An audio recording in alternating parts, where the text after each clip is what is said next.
जिल्हा परिषद, पंचायत समिती या निवडणुकांसाठी राज्य निवडणूक आयोगाने मतदान केंद्र निश्चितीच्या निकषांमध्ये सुधारणा करण्यात आलेली असून त्यामुळे आता जिल्ह्यातील मतदान केंद्रांची नव्याने निश्चित होणार असल्याची माहिती समोर आली आहे। याआधी एका मतदान केंद्रावर सरासरी 800 ते 900 मतदार होते।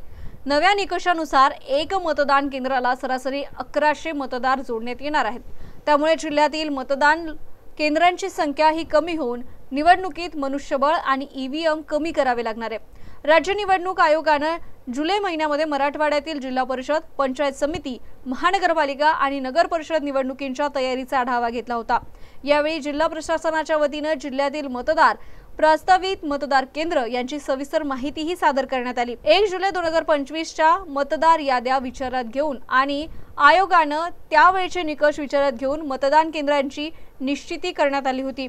आधीच्या निवडणुकीच्या वेळी एकेका मतदान केंद्रावर सरासरी 1000 ते 1200 मतदार राहायचे, पण मतदारांना जास्त वेळ रांगेत ताटकळत थांबावं लागू नये म्हणून निवडणूक आयोगाने एका मतदान केंद्रावर जास्तीत जास्त 900 मतदारच ठेवण्याचे निर्देश दिले होते। त्यानुसार जिल्हा प्रशासनाने जिल्ह्यातील 2394 मतदान केंद्र निश्चित केले।